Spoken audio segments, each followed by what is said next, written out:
Welcome to all of you Vidyakul Gujarati commerce. Yes મિત્રો, આપ સર્વે વિદ્યાર્થી મિત્રોનું વિદ્યાકુલ ગુજરાતી કોમર્સ ચેનલ પર ફરીથી એક વખત સ્વાગત છે. આપણે આજે ધોરણ 11 કોમર્સની બ્લુપ્રિન્ટ વિશે વાત કરવાના છીએ. ગુજરાત માધ્યમિક અને ઉચ્ચતર માધ્યમિક શિક્ષણ બોર્ડ દ્વારા જે આપણને બ્લુપ્રિન્ટ આપવામાં આવી છે કે જેના આધારે આપણે વાર્ષિક પરીક્ષાનું પ્રશ્નપત્ર તૈયાર કરવાનું હોય છે, એના વિશે વાત કરવાના છીએ. સૌપ્રથમ આપણે જો વાત કરીએ તો આમાં જ્ઞાન સમજ ઉપયોજન એવું કાંઈ આપણે વિચારવાની જરૂર નથી.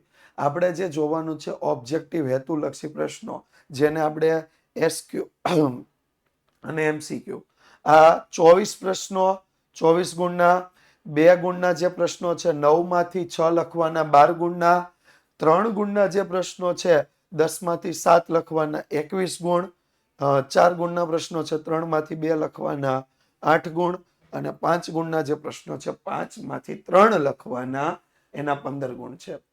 આ આપણું માળખું એક ગુણ ભાગ છે. ત્યારબાદ આપણે ચેપ્ટર વાઇઝ જો માળખાની વાત કરીએ તો માહિતીનું એકત્રીકરણ 4 ગુણનો આ પ્રશ્ન પૂછાશે, ચેપ્ટર પૂછાય છે. માહિતીનું નિરૂપણ 14 ગુણમાં ચેપ્ટર પૂછાય. મધ્યવર્તી સ્થિતિના માપ 16 ગુણમાં ચેપ્ટર પૂછાય. પ્રસારમાન 15 ગુણમાં પૂછાશે. આવૃત્તિ વિતરણની વિષમતા 15 ગુણમાં. ક્રમચય સંચય દ્વિપદી વિસ્તરણ 14 ગુણનું આ ચેપ્ટર. નિદર્શન પદ્ધતિઓ 8 ગુણનું આ ચેપ્ટર. વિધેય 11 ગુણનું આ ચેપ્ટર. અને ગુણોત્તર શ્રેણી 12 ગુણનું આ ચેપ્ટર. એમ જનરલ વિકલ્પ સાથે કુલ 109 ગુણ આ ચેપ્ટરને આપેલા છે. ત્યાર પછી જો માળખાની વાત કરીએ તો સિમ્પલ, તો માળખું વિભાગે આપણને આપ્યું છે પ્રશ્ન ક્રમાંક 1 થી 16 સુધીના પ્રશ્નોમાંથી, વિકલ્પોમાંથી આપણે યોગ્ય વિકલ્પ પસંદ કરી અને એનો જવાબ લખવાનો. એના 16 ગુણ છે. દરેકનો 1 ગુણ. અહીંયા બધા જ પ્રશ્નો ફરજિયાત છે. જ્યારે વિભાગ બી માં આપણને એવું કીધું છે કે પ્રશ્ન ક્રમાંક 17 થી 24,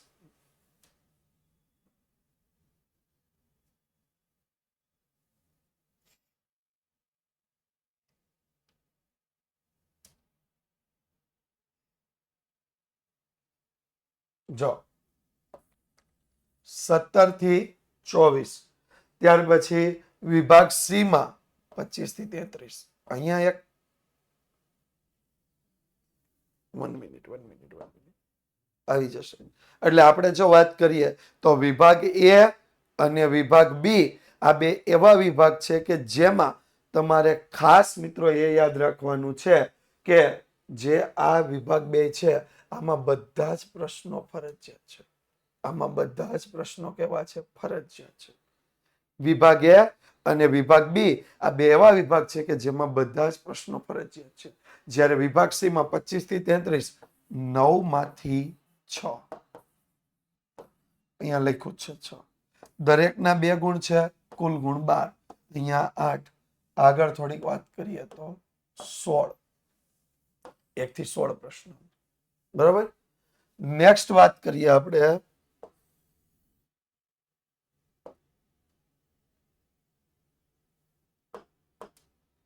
વિભાગ ડી માં 34 થી 43, 10 માંથી 7. દરેકના 3 ગુણ, કુલ ગુણ કેટલા થશે? 21. કુલ ગુણ કેટલા થશે? 21. ત્યાર પછી 44 થી 46, 3 પ્રશ્ન, 3 માંથી 2, 4 ગુણના. દરેકના કેટલા ગુણ થયા? 8. દરેકના કેટલા ગુણ થયા? 8. ઓકે. ત્યાર પછી 47 થી 51, દરેકના 5 ગુણ, 5 માંથી 3, 15 ગુણ થશે. કુલ ગુણ કેટલા થશે? 80. કુલ ગુણ કેટલા થશે? 80. ક્લિયર? તો આ એક આપણી બ્લુપ્રિન્ટ છે જે મુજબ આપણે પ્રશ્નપત્ર આપણું તૈયાર થાય છે. હવે વાત કરીએ તો 16 MCQ માં ચેપ્ટર વાઇઝ આપણે પ્રશ્નપત્રનું એક જે નમૂનાનું બોર્ડે પ્રશ્નપત્ર બહાર પાડ્યું છે એના વિશે વાત કરીએ તો પહેલું ચેપ્ટર, તો ચેપ્ટર 1 ગુણાત્મક માહિતીનું ઉદાહરણ ચેપ્ટર 1 માંથી. વર્ગની વર્ગ લંબાઈ, ચેપ્ટર 2 નો પ્રશ્ન. ક્રમમાં ગોઠવી એક ચોક્કસ સ્થાન પર આવતા અવલોકનોનો ઉપયોગ કરીને જે કિંમત શોધવામાં આવે, ચેપ્ટર 3 નો પ્રશ્ન, મધ્યસ્થ જેને આપણે કહેતા હતા. આગળ વાત કરીએ તો બહુલક શોધવા માટે આસાદિત સૂત્રનો ઉપયોગ, ચેપ્ટર 3 માંથી. માહિતીના એકમ દર્શાવતું પ્રસારનું માપ, ચેપ્ટર 4 માંથી.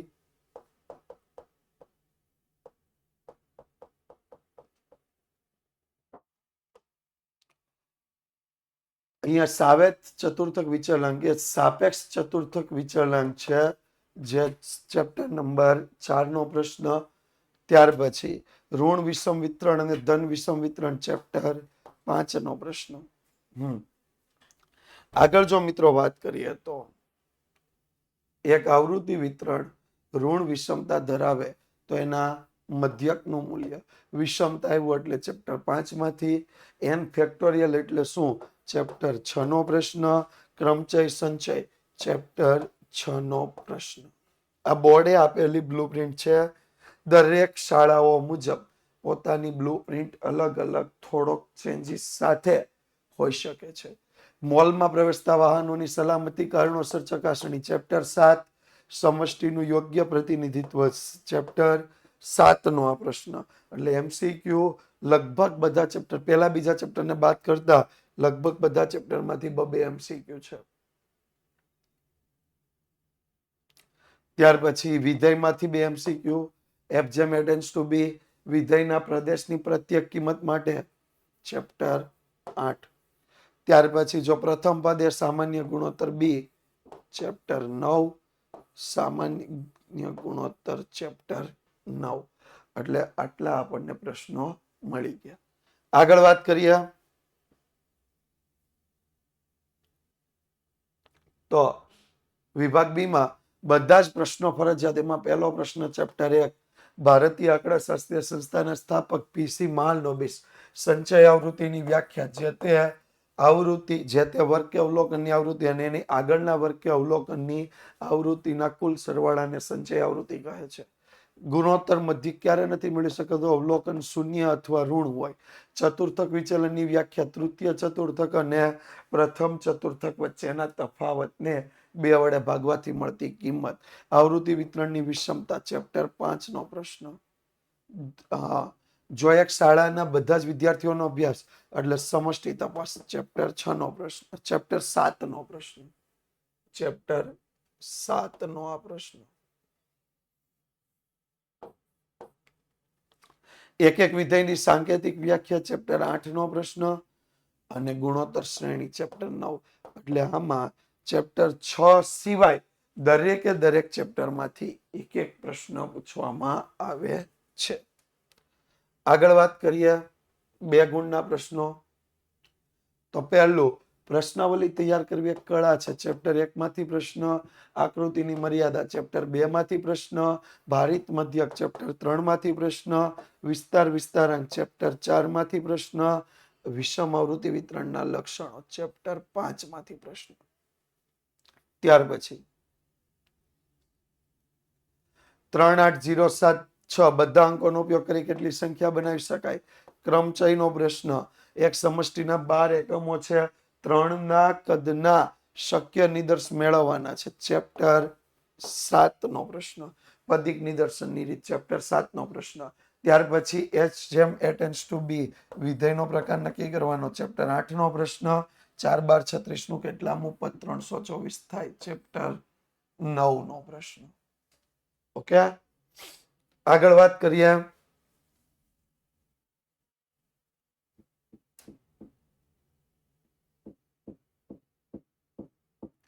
વિભાગ ડી માં ધોરણ 9-10 ના વિદ્યાર્થીઓનું કોષ્ટક પૂરું કરવાનું, ચેપ્ટર 2 નો પ્રશ્ન.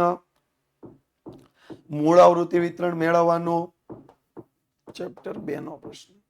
જો 2 પ્રશ્ન ચેપ્ટર 2 માંથી આપ્યા છે જનરલ ઓપ્શન સાથે, 2 પ્રશ્ન. મૂળ આવૃત્તિ વિતરણ તૈયાર કરવાનું. ત્યાર પછી ચેપ્ટર 3 નો પ્રશ્ન.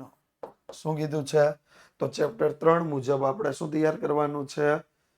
આર્થિક સરેરાશ આર્થિક વિકાસનો દર નક્કી કરવાનો છે. આગળ વાત કરીએ તો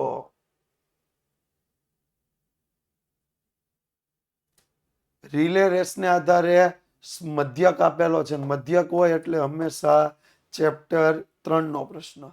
ત્યાર પછી ક્રમચય, સંચય અને દ્વિપદી વિસ્તરણનો સીએની સંખ્યા બહુમતીમાં અને ડોક્ટરની સંખ્યા બહુમતીમાં એટલે ચેપ્ટર 6 નો પ્રશ્ન. વેકફુલ શબ્દનો ડિક્શનરી ક્રમ એટલે ચેપ્ટર 6 નો પ્રશ્ન. અને ત્યારબાદ ગુણોત્તર શ્રેણી એટલે ચેપ્ટર 9 નો પ્રશ્ન.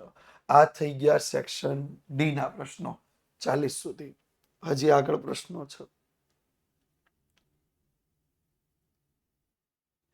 ત્યારબાદ ચેપ્ટર 8 નો પ્રશ્ન વિધેય આપ્યું છે એફ ઓફ એક્સ, કે ઓફ એક્સ આપ્યું છે ચેપ્ટર 8 નો પ્રશ્ન. ત્યાર પછી 30 વિદ્યાર્થીઓમાંથી 10 વિદ્યાર્થીઓની ઘરની ચકાસણી, ઘરકામની ચકાસણી એટલે ચેપ્ટર 7 નિદર્શ મુજબનો પ્રશ્ન, નિદર્શનનો. બરોબર. તો આ પ્રશ્નો થઈ ગયા 3 ગુણના જેટલા પણ અગત્યના પ્રશ્નો હતા એ બધા જ પ્રશ્નો. આગળ જો વાત કરીએ તો અહીંયા એક તમને સાદી વિભાજિત સ્તંભાકૃતિ આપી છે અને આના પરથી શું કીધું છે, ટકાવારી વિભાજિત સ્તંભાકૃતિ દોરો એટલે ચેપ્ટર 2 નો પ્રશ્ન. ત્યારબાદ બીજા 2 પ્રશ્નોની જો વાત કરીએ તો પહેલું આપ્યું છે 1 + x⁴ દ્વિપદી વિસ્તરણ ચેપ્ટર 6 નો પ્રશ્ન. ત્યાર પછી ગુણોત્તર શ્રેણીમાં 3 પદનો સરવાળો અને ગુણાકાર ચેપ્ટર 9 નો પ્રશ્ન. ઉંમરનો મધ્ય શોધો Q1 D4 P32 એટલે ચેપ્ટર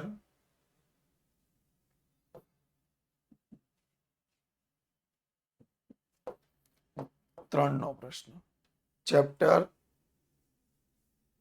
3 નો પ્રશ્ન. આગળ વાત કરીએ તો મિશ્ર પ્રમાણિત વિચલન અને મિશ્ર પ્રમાણિત વિચલન એટલે ચેપ્ટર 4 નો પ્રશ્ન. પ્રમાણિત વિચલનાંક એટલે ચેપ્ટર 4 નો પ્રશ્ન. ત્યાર પછી કાર્લ પિયર્સનની રીતે વિષમતાંક એટલે ચેપ્ટર 5 નો પ્રશ્ન. બાવલીની રીતે વિષમતાંક એટલે ચેપ્ટર 5 નો પ્રશ્ન. આ આપણી બ્લુ પ્રિન્ટ છે. બ્લુ પ્રિન્ટ એટલે સરકાર દ્વારા જે નમૂનાનું પ્રશ્નપત્ર અને બ્લુ પ્રિન્ટ બહાર પાડવામાં આવી. આમાં ચેપ્ટર વાઇઝ સ્કૂલ મુજબ કોઈ પણ પ્રકારનો ફેરફાર થઈ શકે છે. ફિક્સ આ જ હોય દરેક સ્કૂલમાં એવું જરૂરી હોતું નથી, પણ એક આ આદર્શ બ્લુ પ્રિન્ટ છે જે સરકારે દરેક શિક્ષકોના માર્ગદર્શન માટે બહાર પાડેલી છે. તો ફરીથી મળશું એક નવા સેશન સાથે. જોડાયેલા રહેજો વિદ્યાકુલ સાથે. જેટલા પણ મિત્રો હજી સુધી લાઇક બટન ઉપર ક્લિક ન કર્યું કરી દેશે, જેટલા પણ મિત્રો હજી સુધી આ ચેનલને સબસ્ક્રાઇબ ન કરી દેશે. થેન્ક યુ મિત્રો, થેન્ક યુ સો મચ.